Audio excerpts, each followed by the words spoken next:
Can I just start by saying I love this church? Like I really do, which means I love you because you make up this church. And just thinking about all we experienced in 1 week's time, coming in here and worshiping together, packing meals, over 50,000 meals. Can you get your minds wrapped around that? And our prayer will always be that those meals go to the mouths that need them the most. But I'm just super proud of this church. I'm super proud to be just one of the pastors here. Honored, truly honored to be here. Well, if you're new here today, we've been in a series called Lines for the last 5 weeks, and we're concluding this series today. And the whole idea behind putting this particular series in place was to educate and equip and empower us to stand firm in the gospel where we live, work, and play. And as many of you know that have been coming for the last several weeks, no topic has been off limits because we've determined by doing this series that there are some lines that we need to define in our life. Specific lines that we need to define because there are certain areas in our life that we will just naturally drift.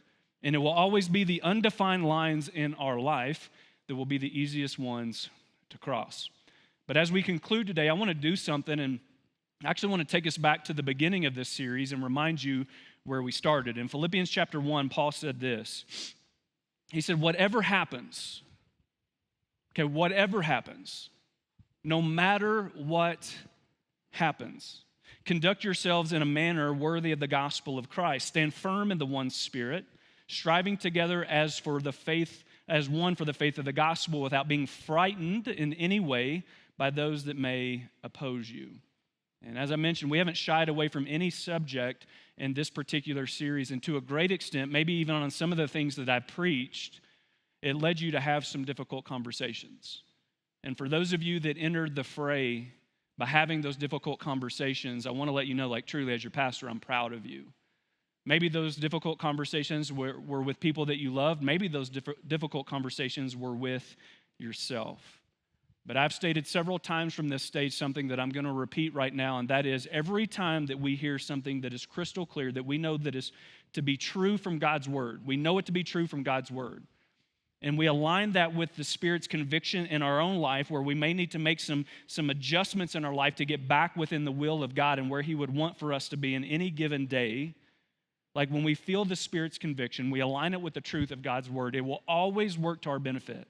Always. It will always work to our benefit to listen to that conviction and make the appropriate adjustments.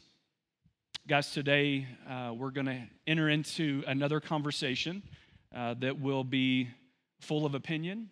It will be full of different experiences. It will be full of, well, let me back up and say it this way. I've been challenging us for the last couple of weeks on this particular thing. It will bring out our own personal biases.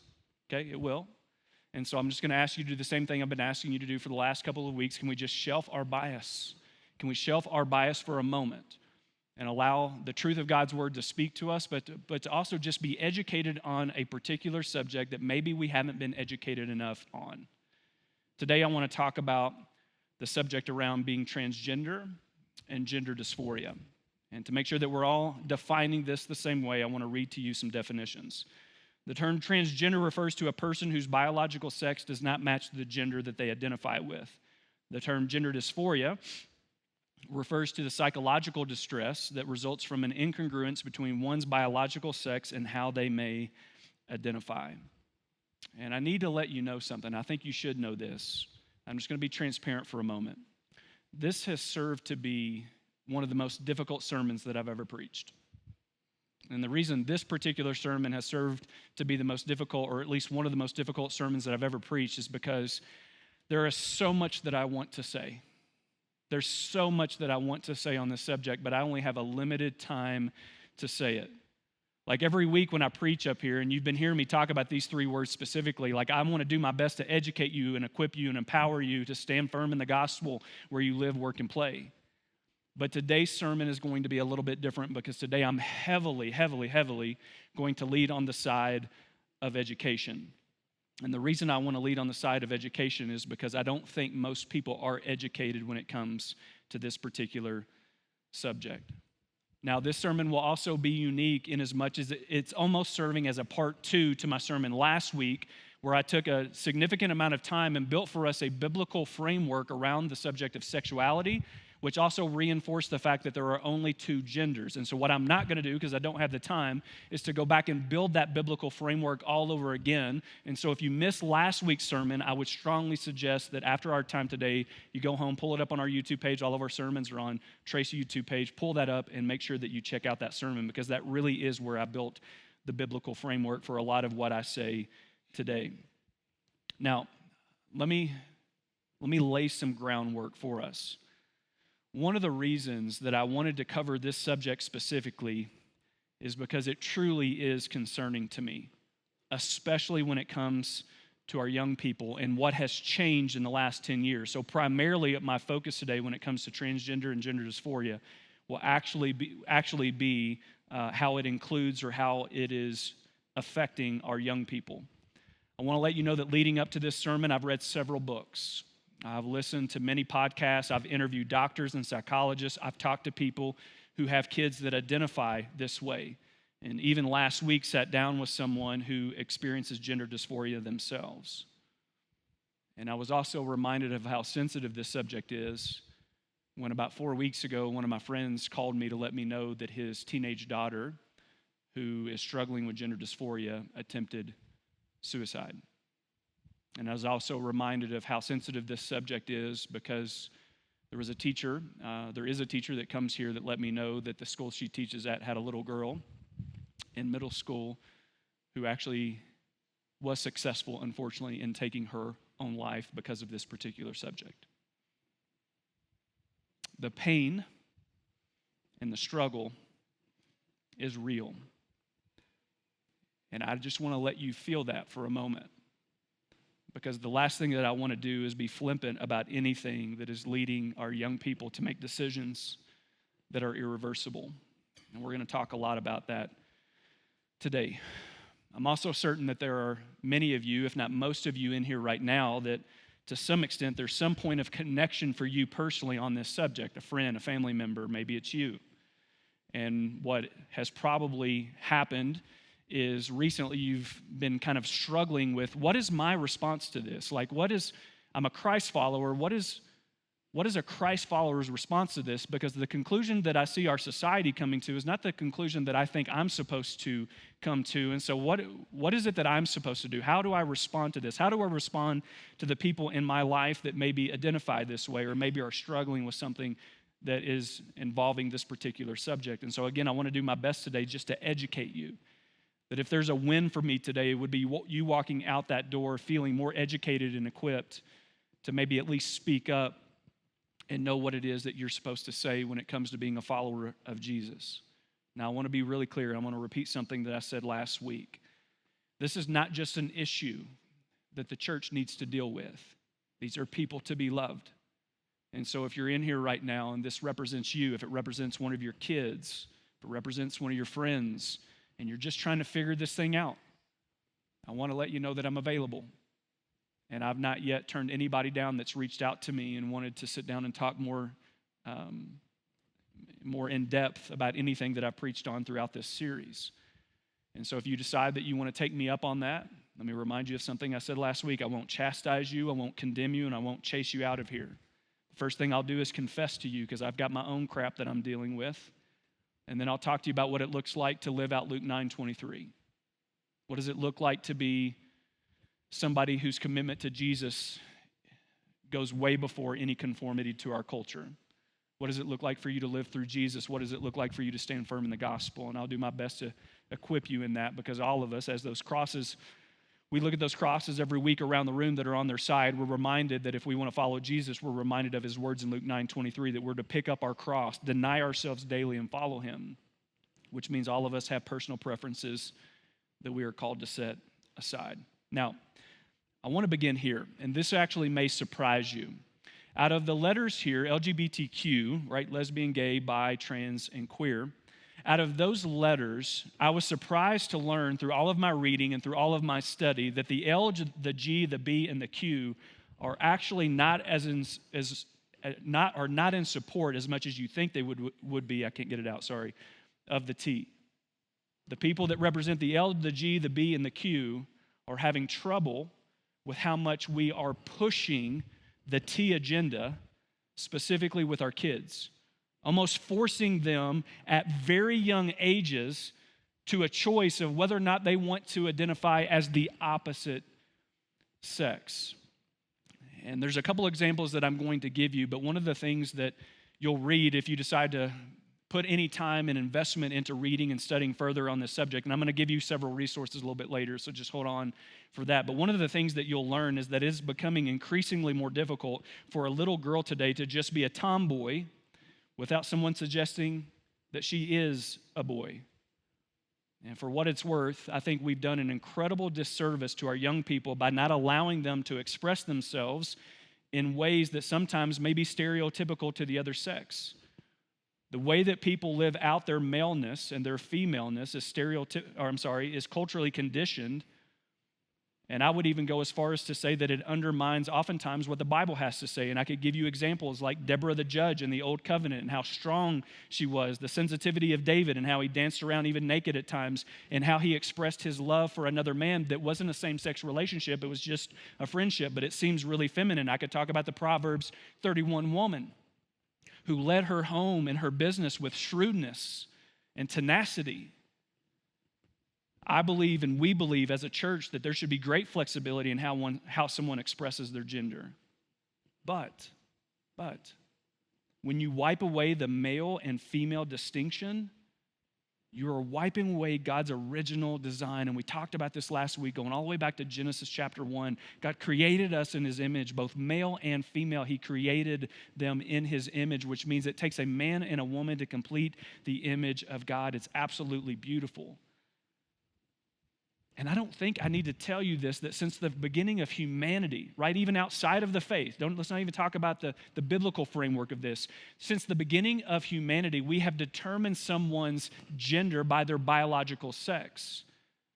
And all of that has begun to be rewritten in the last 10 years as we started to say somebody's psychology gets to trump their biology. Somebody's psychology actually gets to trump their biology, and this is completely brand new. Like, we just need to arrive here. You need to be here with me, where it's like this has not been the case since the beginning of humanity until just the last 10 years. And what happens? Like, what happens truly? What happens to the fabric of a society when we start allowing how somebody feels to trump what's biologically certain? And what's even crazier is that we are making these radical changes for 0.6% of the population. That's how many people actually identify as trans in the world. 0.6% of our population. Now, I'm going to do something right now that's going to be incredibly controversial, okay? You ready for this? And so if you want to email me, dave.bundrick@tracechurch, it's my personal email. I'll read every one of them.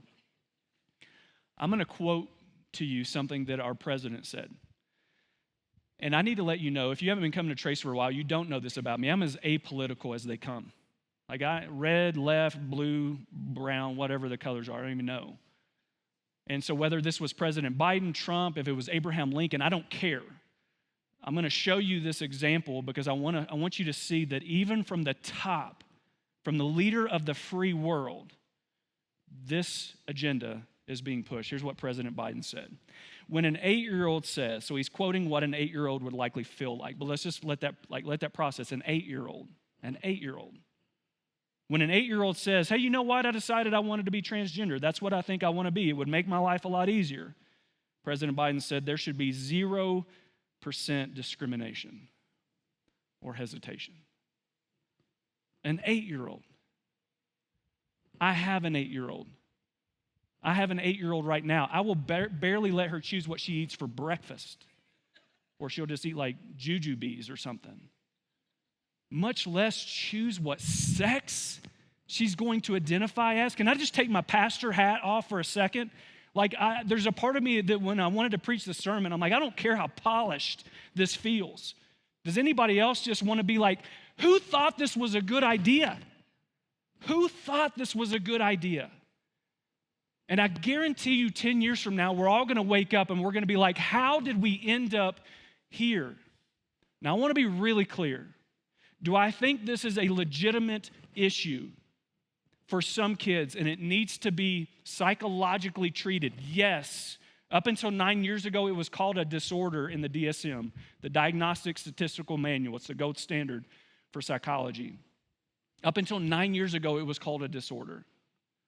Do I think that this is real and it's a struggle? Yes, I've already established that. Does it need to be treated? Yes, but what happens to a society when we've thrown out what we've used since the beginning of humanity to determine what a man and a woman is, and we've allowed somebody's psychology to trump their biology? We don't know where that's going to end up. And what you'll learn if you read any into this subject more thoroughly and investigate more thoroughly, you'll learn that there are people all over the aisle, the political aisle, blue, red, left, right, that are not okay with this. And so you may be asking the obvious question that I've been asking. I've been entrenched in this particular subject for months now. How did we end up here? Because I would even say both people that are represented by believers and non-believers alike, the mass majority of our society is not okay with this. And so how did we end up here? Trace, I want you to know that this is absolutely breaking my heart.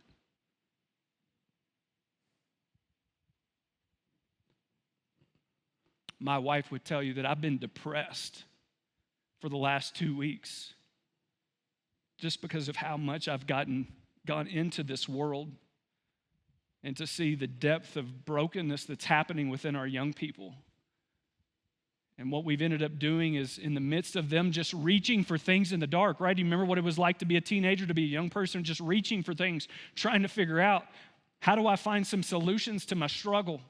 And now all of a sudden we've presented them with an option that never should have been an option. And it's only going to lead to more brokenness. I promise you, I'm watching it play out all the time.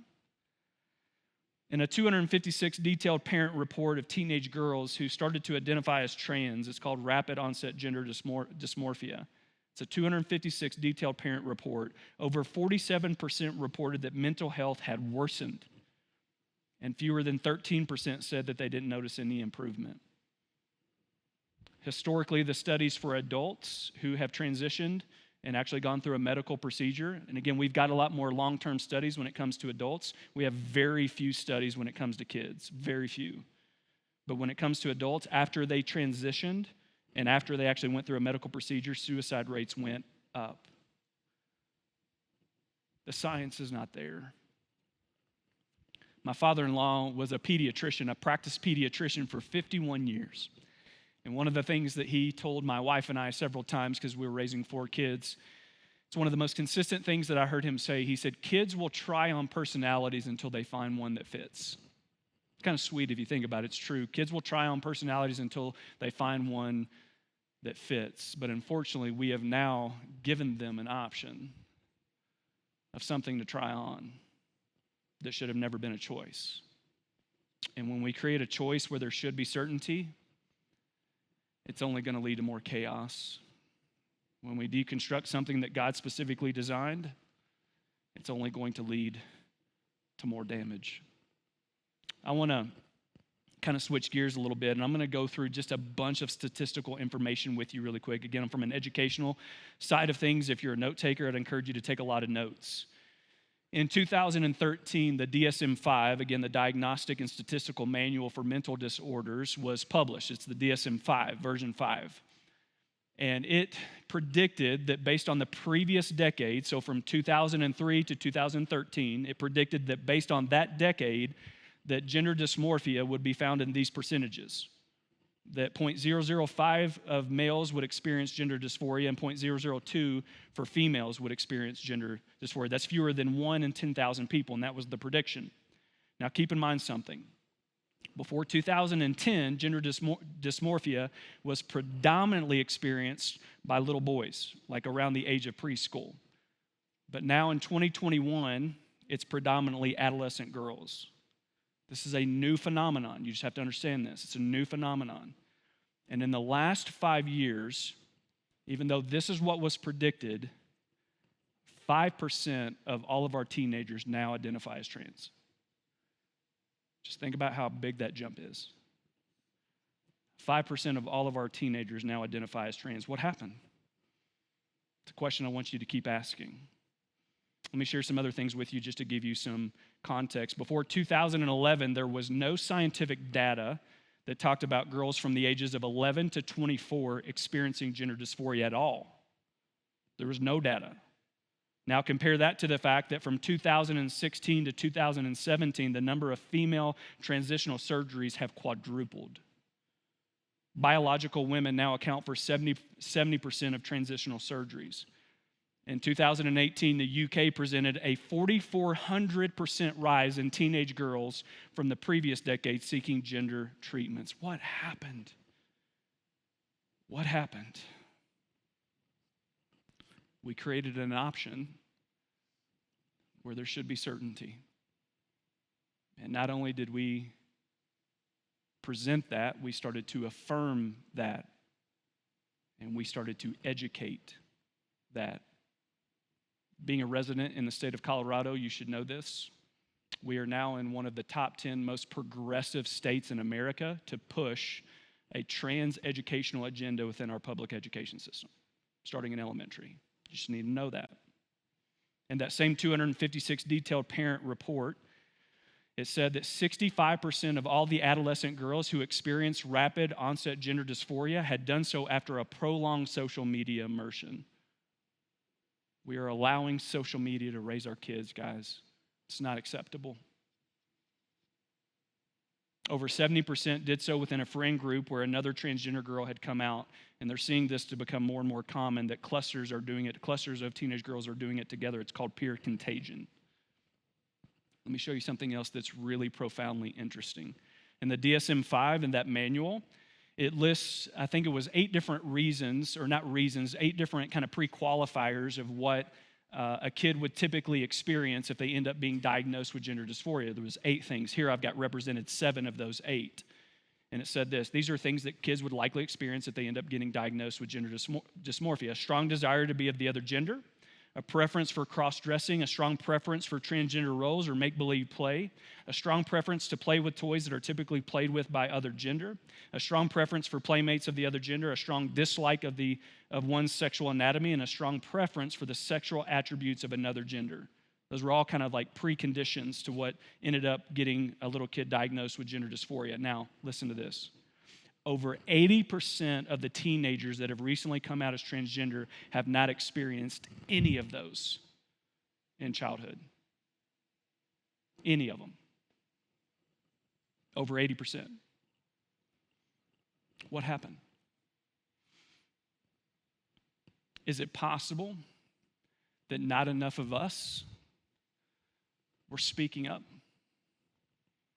Whether you're a school teacher, a nurse, maybe a friend, you're a parent, that we just weren't speaking up when we know this doesn't seem right. I want to show you a sequence of events that I would kind of point to. This is mine for what it's worth, so not nearly as educational as everything else I just shared with you, but this is kind of my sequence of events of how I've watched this transpire over the last decade. It started with tolerance. And tolerance gave way to acceptance. Acceptance gave way to affirmation. Affirmation gave way to celebration, and celebration gave way to education. If you're 35 years old or younger, you were raised underneath this banner, kind of this sentiment of what's called tolerance. And tolerance was largely taught in our school system specifically to kind of counter the bullying and sometimes downright abuse that was happening to kids in the LGBTQ community, which all of us can agree with. It's never okay. That's never okay. And maybe it's the 8 on the Enneagram in me talking when I say there's nothing that boils my blood more quickly than seeing a kid get bullied, period. But looking back in hindsight, it looks like that the anti-bullying efforts were actually a pretext to a greater agenda, because with time, tolerance gave way to acceptance. And acceptance quickly gave way to affirmation. And then some things started to get put in place where everybody started to speak up and say, whoa, that's not where I thought this was going. Why are men competing against women in athletics? Why are boys going into girls' locker rooms and changing and nobody's saying anything? Why are little boys sleeping in girls' dorms when schools are taking trips? And if you don't think this is happening, a teacher that comes here to Trace let me know that on a middle school retreat about 6 weeks ago, a little boy slept in the girls' dorm because he identified as a little girl, and none of the parents of those other little girls knew about this. If you don't think that this is a bigger problem than it actually is, you just simply need to be educated, hence why I've taken the time to do this today. And you would almost think, just based on mainstream media and the television networks, mainstream television networks, mainstream TV shows, you would almost think that what we know to be 0.6% of the population actually almost feels more like 60% of the population because of how normal that they're pushing this, of how not even normal, of how popular and how often it's actually represented in the majority of families. It's 0.6% of the population. And the reason why I even mentioned the fact that it's being pushed through media and social media and popular television networks and TV shows is because that's how it's become celebrated. And once that got to be celebrated through those ways, that's when we're like, well, I guess it's time to be educated.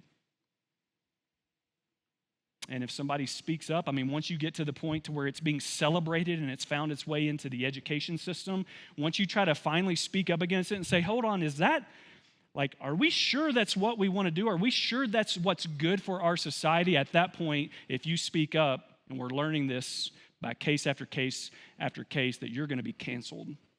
And you'll be labeled a transphobe, and maybe the thing that you've worked so hard to achieve will be taken from you.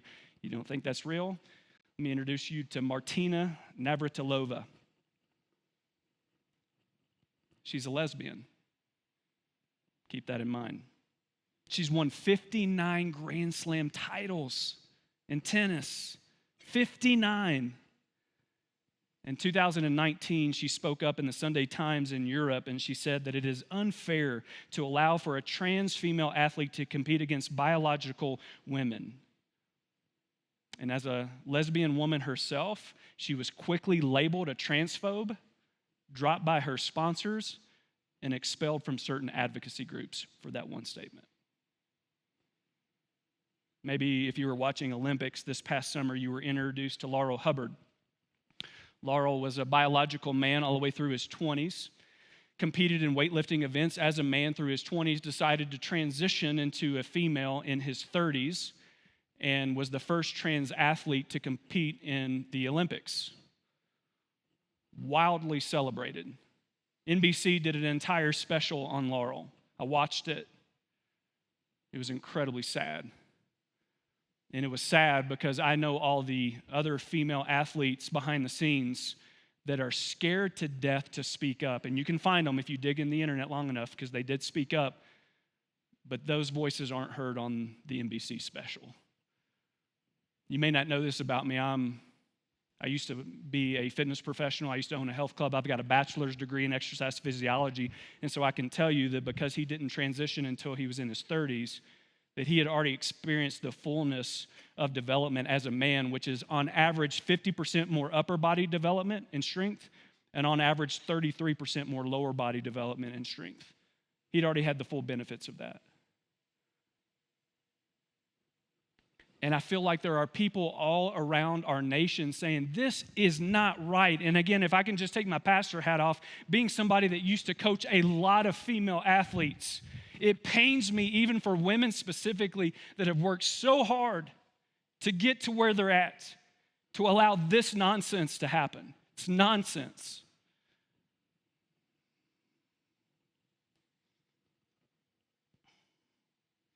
And people are being forced. Let me say it differently. I think the best way that I can say it, they are being assumed. We are being assumed into this posture that we don't want to be in. We are being assumed into a posture of affirmation, a fear of what may happen if we don't speak up. Tolerance gave way to acceptance. Acceptance gave way to affirmation. Affirmation gave way to celebration, and celebration gave way to education. In the last couple of months, I've talked with several teachers, school administrators, counselors, nurses, doctors, and all of them are under increased pressure to immediately affirm kids in their desire to be trans. And I just want to let you know, listen to me, there is a better way. There's a better way. There's a better way. A lot of this is largely being influenced by something called gender affirming therapy. And to a great extent, underneath this banner of therapy, the patient, which in this case is a kid, gets to push their own course of treatment, which just happens to be puberty blockers. Puberty blockers. And parents are being forced out of fear that their kid will go kill themselves if they don't make this adjustment, that they're being feared into this posture and position. I guess I need to instantly affirm, because that's the voice of the transgender community, I promise you, where it's like if you don't immediately affirm your kids, then not only are you transferred, but you're not loving them. And it's making parents, and it's putting them in this horrible position to make decisions that are irreversible. Irreversible. I want to let you listen to an interview that Preston Sprinkle did, and that'll be one of the resources that I point you to. By the way, I'm going to send out an email with a lot of these resources too if you want to do some further investigation for yourself. But I would encourage you to listen to Preston Sprinkle's podcast called Theology in the Raw. It primarily talks about subjects like this, and if you ask me, he's one of the leading voices on this particular subject. He also wrote a book called Embodied. That's an incredible book that I would encourage you to read as well. But he interviews a doctor by the name of Dr. Ruse, who's an associate professor of pediatrics, cell biology, and physiology at Washington University School of Medicine in St. Louis. He has a PhD and an MD, a medical degree, and specializes in pediatric endocrinology, which is the specific branch of medicine that would promote or give these puberty blockers to our youth. Check this out. This new approach to affirmation, rather than challenging that gender identity. It used to be referred to as gender identity disorder. It was recognized as that the underlying difficulty was arising from the thought processes that these individuals had. And I think there was a move. I think it is fair to say that there's quite a bit of ideology involved, and really thinking about that differently. Making claims that really the mind is not a problem at all. It's that the body itself that was not formed correctly. And again, that's not based on any science, and there's a lot that could be said about that. But this is about dating back a little over a decade ago. My professional organization, the Endocrine Society, first came out with practice guidelines in 2009, so to give you some ideas, and they revised those in 2017, and really moving away. So the traditional approach was either to try to assist affected children in realigning their gender identity with their biological sex, or merely watching and waiting. And that was based upon some longstanding data that the majority of children that have this experience, at least when this begins before the time of puberty, will have a spontaneous realignment of the gender identity with their sex. And we're talking, good estimates around 85, 90%. And that was how it was approached, in recognizing that. That has moved drastically now to the current approach of affirming one's gender identity, and then engaging in some of these medical interventions like puberty blockers and cross-sex hormones that we can talk about. And it's really moved beyond looking at the various approaches to very strongly asserting that that's the only viable option forward, the affirmation-only approach. And really with the exclusion of even investigating other ways that we can assist these individuals. It's based medically on the recognition that a very significant proportion of people that have this experience will have real suffering. And I think that that's not controversial at all. Markedly elevated rates of suicide, depression, eating disorders, substance abuse, all of these going on. So the change went from considering this gender identity disorder to focusing on the discomfort that one has in that experience, and referring to that as gender dysphoria. And that came out formally in the diagnostic manual that psychiatrists use to classify psychiatric conditions, the DSM. And it really is important to recognize that there was no new science in making that transition. It was based on ideological principles. I don't know if you caught it, but 85 to 90% of kids experiencing this no longer experience it after puberty. Yet we are pushing a treatment plan that's irreversible. In 2019, the Tavistock and Portman Transgender Clinic concluded one of the most extensive surveys and studies done to date. And this is actually really important because there's very few studies done because this is so new when it comes to our youth. It showed that self-harm and suicidal ideation did not decrease after puberty suppression. The report was so damning that one of the key physicians in the clinic, Dr. Marcus Evans, resigned because he feared that the clinic was fast-tracking girls specifically to transition, doing more harm than good. That little girl that I mentioned earlier that unfortunately took her life was from a family that was completely affirming of this. It doesn't discriminate. These kids are broken on either side of the decision, and we need to meet them in the midst of that brokenness. And suggesting something that is so drastic to actually changing their biological sex and starting them on hormones and starting them on puberty blockers, listen to me, it's not the answer. And the science does not support it. This is why you'll actually see, if you read on what Europe is doing as we speak, they're pulling back from a lot of their progressive policies on this particular subject because the science simply isn't there. Trace, there is a better way. There's a better way. So what do? We speak up. We speak up. If you're a teacher, you speak up. You prepare. Maybe if you're a school administrator, you prepare with maybe just a couple questions next time that you're in a professional development day. I just heard this happen. This is a real life situation. A professional development day where an organization is brought in to tell you that gender is just a social construct. People can be whatever gender they want to be. That you're ready with a question. Hey, do you have the science that backs that up? Like before we start implementing that with our kids, do you have the science that backs that up? Just be prepared with a question, if nothing else. If you're a parent, if you're a teacher, if you're a school administrator, if you're a doctor, if you're a counselor, if you're a friend, be ready to point to the fact that there's a better way. There's a better way. Yes, we're going to listen, and we're going to love them, which is the fullness of grace and truth, right?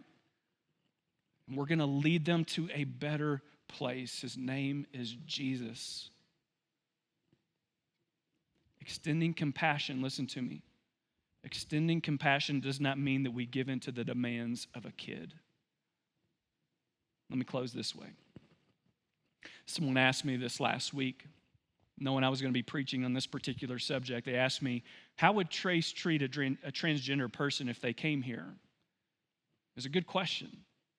And I thought for a second, and I said, well, I can tell you how I would treat them. But if you're asking how Trace would treat someone, well, man, that largely depends on every one of you. And so, look, can we get on the same page with this? My hope is that we would treat them with the compassion of Christ. That we'd let them know they're not an issue the church just needs to deal with. They're somebody that needs to be loved. And to represent God's love the best way we know how, we know that it has to be the fullness of both grace and truth. Our conversations and interactions with everyone should always be with the compassion of Christ. But listen to me, it's our allegiance to Christ that does not allow us to get preoccupied by the social norms of our day. And so we'll never affirm something that God didn't design. Because when we create a choice where there should be certainty, it's only going to lead to more chaos. When we deconstruct something that God designed, it's only going to lead to more damage. So Trace, listen to me. Let's be a people and a place that's not only safe, but points people to a better way. His name is Jesus. So God, right now, we just submit to you God, we surrender to you on this particular subject. If we deviated to a point of affirmation, if we've not spoken up in times where we should have spoken up, God, that you would embolden us, God, that you would prepare us with questions, that you would get us ready for the next opportunity to speak up and to let people know that there's a better way. God, we need your help in this. This is a big deal. It's a big deal. So often we feel assumed into this posture and position to just affirm something that we truly know and are convicted that's not okay, it's not right, it's not what you want. So God, would you partner with us today? Help us to see what step we need to take to make sure that we're representing Jesus above all else. We pray this in his name. Amen.